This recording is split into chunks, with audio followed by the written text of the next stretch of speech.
안녕하십니까. 4월 1일 금요일 말씀 묵상 함께 시작하겠습니다. 제가 커뮤니티 게시판에도 썼는데요. 제 채널 구독자가 800명이 넘어가고 있습니다. 여러분들께 감사를 드립니다. 사실은 유튜브를 시작한 게 무료라서 특별히 무슨 비용이 안 드니까, 그리고 레위기를 설명을 해야 되는데 글로만 설명하기가 너무 힘들다 싶어서 카카오톡 같은 것으로 공유하기가 편한 것이 아무래도 유튜브다 싶어서 그냥 사용하게 된 거거든요. 그런데 이렇게 많은 분들이 함께 말씀을 묵상하게 되었다는 것 자체가 너무나도 감사한 일일 뿐입니다. 물론 유튜브 하시는 분들 중에서 몇 천 명, 몇 만 명 하시는 분들도 있으니까 그런 분들이 보시기엔 이 채널이 참 우스울 수도 있다는 생각이 드는데, 저로서는 이렇게 많은 분들이 저와 함께 말씀을 나누실 수 있게 됐다는 것 자체가 정말 하나님의 은혜라고 말할 수밖에 없는 것 같습니다. 하나님께 감사드리고, 오늘도 이제 말씀으로 하루를 시작할 때 하나님의 그 크신 은총이 우리 가운데 온전히 임하기를 간절히 기도합니다. 오늘 본문은 시편 120편입니다. 1절부터 7절까지 전체를 다 다루게 될 텐데요. 이 말씀을 통해서 우리가 예배를 향한, 하나님 앞에 온전한 예배를 드리고자 하는 그 갈망이 새로워질 수 있는 시간이 되었으면 좋겠습니다. 그럼 함께 말씀을 보겠습니다. 성전에 올라가는 노래. 내가 환난 중에 여호와께 부르짖었더니 내게 응답하셨도다. 여호와여, 거짓된 입술과 속이는 혀에서 내 생명을 건져주소서.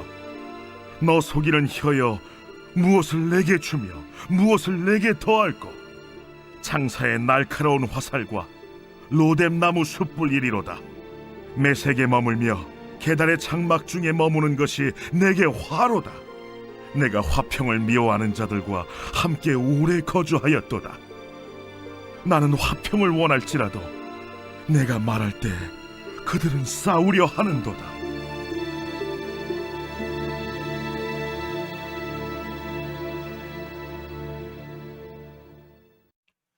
네, 우리가 이제 시편 120편 읽었는데요. 시편 120편부터 134편까지 15편의 노래를 성전에 올라가는 노래라고 부릅니다. 그 앞에 표제가 그렇게 붙어 있죠. 그런데 히브리어 원문에 보면 이 성전이라는 말은 없습니다. 직역하면 그냥 올라가는 노래예요. 그런데 이것은 대부분의 사람들이, 예배하는 사람들이 성전에 예배하러 가면서 또는 그 성전 예배에 참석해서 처음 시작할 때에 불렀던 노래들일 것이라고 생각을 하고 있습니다.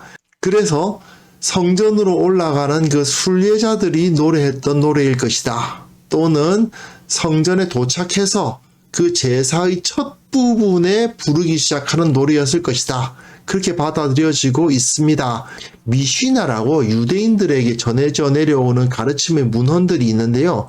거기에는 어떻게 기록되어 있냐 하면 성전에 여인들의 뜰이 있거든요. 그러니까 여자들은 사실 성전에 못 들어갑니다. 그런데 그 바로 앞에, 성전 문 바로 앞에 있는 그 여인들의 뜰에서 이스라엘의 뜰, 그러니까 정식 성전 뜰이 이스라엘의 뜰인데, 그리로 들어가기 위해서는 15개의 계단을 통과해서 올라가야 됐대요. 그런데 이 성전에 올라가는 노래가 15편 아닙니까? 그러니까 거기에 레위인들이 서서 이 노래를 불렀다, 이렇게 기록되어 있다고 합니다.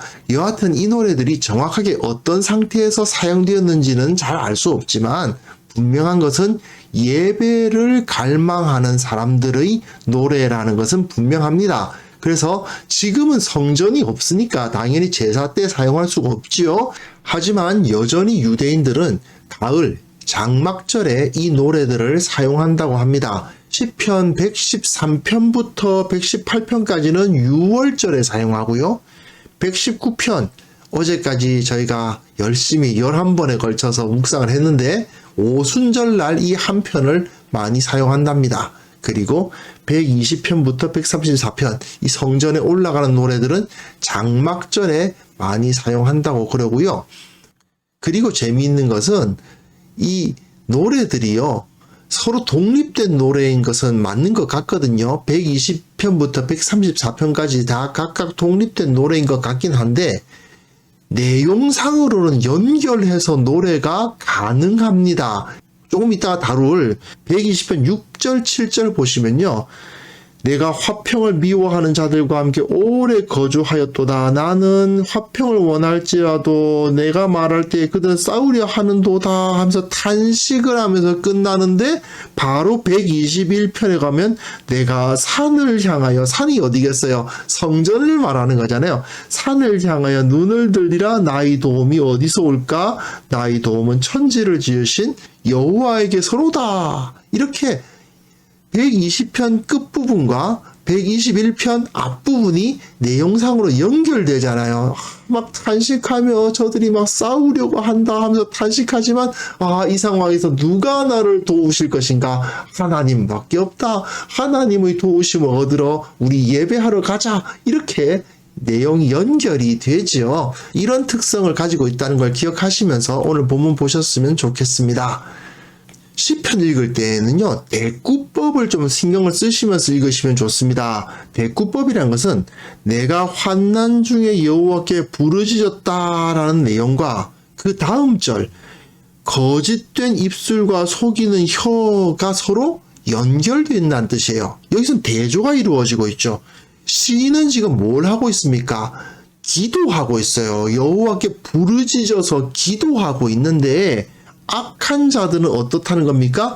거짓을 말하고 있어요. 속이는 혀, 거짓된 말들이 이루어지고 있어요. 성경에서는요, 죄의 근본이 거짓말이라고 가르칩니다. 창세기 3장에 뱀이 여자를 속이잖아요. 그죠? 거짓된 말을 합니다. 그리고 창세기 읽어보시면 그게 거짓말의 연속이잖아요. 계속 거짓말이 이어지죠. 야곱 같은 경우는 그야말로 거짓말의 전문가인데, 그런데 그 거짓말 때문에 아버지 집에서 쫓겨나가지고 자기보다 훨씬 더 거짓말이 고수인 외삼촌을 만나고 뭐 그런 이야기들 아니겠습니까? 그 야곱이 또 자기 아들들에게 속죠. 그래서 자기가 정말 사랑했던 아들 요셉이 팔려가는데 이 요셉은 거짓말을 하지 않음으로 인하여서 보디발의 아내가 자기를 유혹함에도 불구하고 거짓말을 하지 않음으로 인하여 결국은 그 애굽을 하나님의 나라로 만든 이야기가 결국 그게 이제 창세기거든요. 그 거짓말에 의해서 모든 살인과 간음과 각종 악들이 나타난다고 그려주고 있지 않습니까? 바로 그겁니다. 거짓된 입술과 속이는 혀라는 것은 죄악으로 가득 차 있는 세상을 의미합니다. 그런데 성도는 어떤 사람입니까? 그 죄악으로 가득 찬 세상, 거짓말하는 혀들, 거짓된 입술이 많은 그곳에서 여호와께 부르짖는 사람이 성도죠. 하나님께 진실된 언어로 기도하는 사람들. 내 옆에 있는 사람들은 다 거짓말을 하지만, 다 속이고 있지만 나는 진실된 말을 하고 하나님께 기도하는 그러한 사람으로서 여기서 등장하는 겁니다. 이 사람은 어떻게 기도하고 있습니까? 내 생명을 건져 주소서. 이 죄악된 세상 가운데 살아가고 있기 때문에 죄의 삭은 사망이니까 자신은 지금 죽음 가운데 살고 있는 거예요. 그래서 내 생명을 건져 주소서라고 기도하니까 하나님께서 응답하셨다.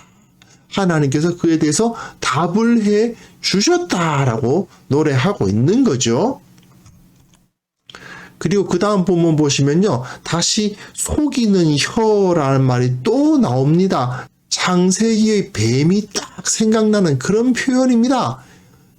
그런데 이 죄는 결국 자기가 그 죄를 도로 받죠. 장사의 날카로운 화살, 정말 찌르는 화살과도 같은, 사람을 죽이는 화살과도 같은 그 악이 속이는 혀에게 돌아간다는 것입니다. 그리고 로뎀나무 숯불, 이 로뎀나무라는 게 큰 나무가 아니고 하나의 그 덤불 같은 그런 나무인데 불이 잘 붙는데요. 그리고 또 불을 붙이면 오래 간답니다. 이래가지고 숯을 만들면 또 뭐 화력이 좋은가 보죠. 사실 이 숯불이라는 것은 이 당시 사람들이 알기로는 가장 뜨거운 물이거든요.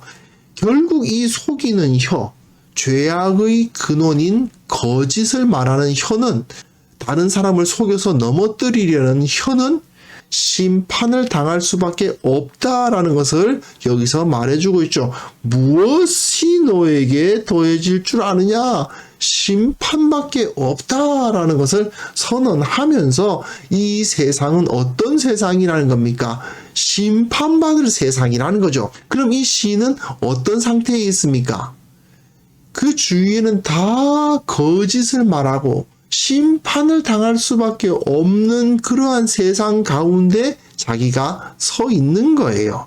그곳에서 하나님께 부르짖고 있는 것입니다. 그 가운데서 고통을 당하고 있죠. 환난을 당하고 있습니다. 그래서 이 사람은 무엇을 원합니까? 하나님 앞에 나아가기를 원하는 거예요. 물론 하나님 앞에 나아가기를 원한다는 노래는 121편에 나오는데, 이 120편 마지막 부분은 정말 이 상태를 내가 견딜 수가 없어.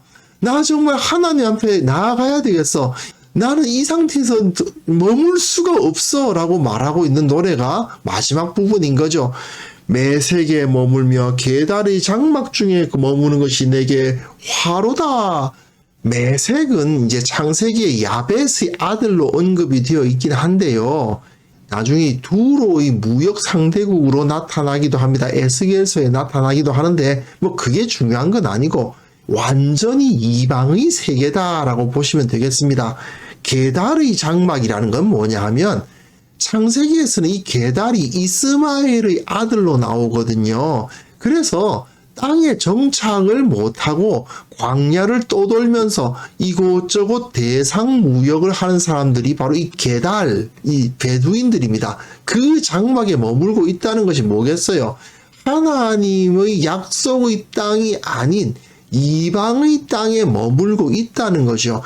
근데 이들이 어떤 사람들입니까? 화평을 미워하는 자들이에요. 그 사람들하고 너무 오래 있었다는 겁니다. 사실 성경 내용만 봐도 이들이 어떤 삶을 살았겠는가는 금방 짐작이 됩니다. 세겜에서 야곱의 두 아들들이 하는 걸 보세요. 사실상 무정부 상태이기 때문에 힘으로 모든 일이 다 해결되는 세상이 바로 이 세상입니다. 그러니 여자가 보이면 그냥 끌어다가 마음대로 동침을 하고, 그러니 그 오빠들은 화가 나가지고 속여가지고 그들 다 칼로 죽여버리고, 그게 잔인한 그런 일들이 실제로 벌어지는 그런 세상인 거예요. 그런 곳에서 살아가고 있으니 하나님의 법도가 선포되고 하나님의 법에 의해서 질서가 세워진 그런 곳을 얼마나 꿈꾸겠습니까? 나는 화평을 원할지라도 나는 화평을 말하는데 그들은 싸우려고 한다. 이 세상은 싸움으로 가득하다. 그 말입니다. 그러니 도무지 평화를 누릴 수가 없구나 하는 탄식으로 끝나요. 자, 이 사람이 이렇게 평화가 없는 곳에 살고 있으니 무엇을 꿈꾸겠습니까? 평화가 있는 곳으로 가고 싶겠죠. 평화의 도시 예루살렘. 예루 하면 이제 이르 해가지고 도시란 뜻이고, 살렘 하면 샬롬, 평화란 뜻이죠. 평화의 도시란 뜻입니다. 이렇게 화평이 없는 곳에서 이 시인이 가고 싶어하는 곳이 어디겠어요? 평화의 도시 예루살렘 가고 싶다라는 것이 여기에 반영이 되면서 이 노래가 일단락 되는 거죠. 하나님의 백성이 하나님 앞에 나아가서 예배하게 되는 가장 중요한 이유가 뭐겠습니까? 이 세상에서 참된 평화와 안식을 누릴 수가 없기 때문이겠죠. 사실 우리도 마찬가지잖아요. 이 세상에서 살아가다 보면 사람들이 나름대로 젠틀하고 나이스한 것 같긴 하지만 그럼에도 불구하고 그 가운데 속임과 갈등과 경쟁과 서로 밟아 누르려고 하는 그런 모습들이 너무나도 많죠. 또한 이 세상에는 진리가 없어요. 참된 것이 없어요. 하지만 하나님 앞에 나아가면 진리가 있지 않습니까? 세상은 갈등으로 가득하지만 하나님 앞에서는 평화가 있지 않습니까? 그러니 하나님 앞에 나아가서 예배하고 싶은 거죠. 이것이 바로 우리가 예배에 참석하고자 하는 갈망이 아니겠습니까? 과연 우리는 참된 안식과 평화를 어디서 누릴 수 있을까요? 참된 안식은 하나님 앞에서만 누릴 수 있습니다. 그래서 우리가 이 예배를 갈망할 수 있었으면 좋겠습니다. 우리가 함께 참된 예배자가 되기 위해서, 그리고 우리의 예배가 진정한 평안과 안식의 예배가 될 수 있도록 함께 기도할 수 있었으면 좋겠습니다. 지금 이 전염병 때문에 참 예배가 너무 힘든데 속히 회복되어서 모든 성도가 한자리에 모여서 진리의 말씀을 배우고 진정한 평안과 기쁨과 안식을 누리면서 사랑과 축복이 가득한 그러한 시간이 만들어질 수 있기를 정말 기도하고 간구할 수 있었으면 좋겠습니다. 이런 거룩한 예배가 회복되게 하여 주옵소서. 우리가 드리는 예배가 참된 예배가 될 수 있게 하옵소서. 함께 기도했으면 좋겠습니다.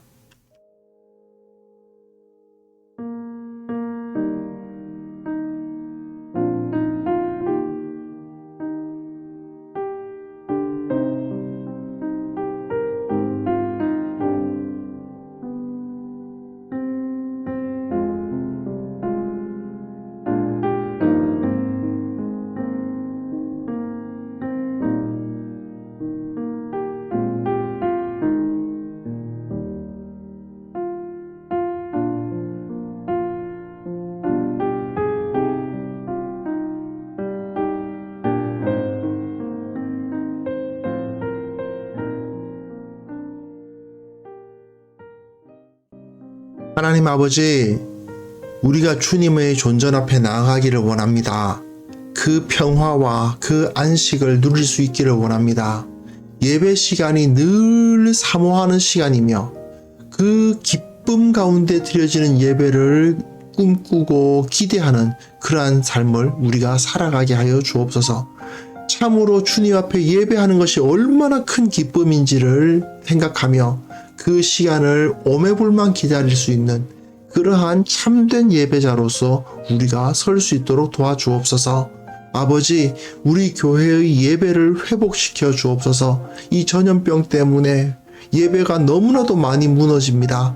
그러나 주님, 우리가 어떤 모습으로 예배하든지 간에 참된 평화와 안식과 기쁨을 누리는 예배가 될 수 있도록 도와주시고, 속히 이 문제가 해결되어서 다 한자리에 모여서 서로 사랑을 나누고 기뻐하고 축복하고 함께 붙잡고 기도함으로써 우리가 주님 안에서 온전히 성장해 나가는 그러한 예배가 만들어질 수 있도록 주님 이 예배를 회복시켜 주옵소서. 아버지, 또한 이 땅의 모든 교회가 이 예배를 통해서 능력을 얻게 하시고 그 능력을 가지고 세상에 흩어져 주님의 능력, 주님의 살아계심을 드러내는 그러한 기적적인 일들이 이 땅에 일어날 수 있도록 도와주시고 이것을 통해서 주님께서 홀로 영광받아 주옵소서.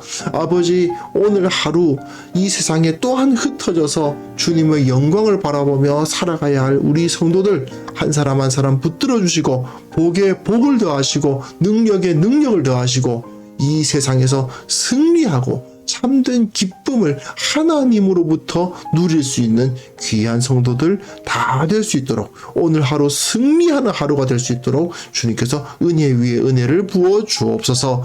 예수 그리스도의 이름으로 기도합니다. 아멘.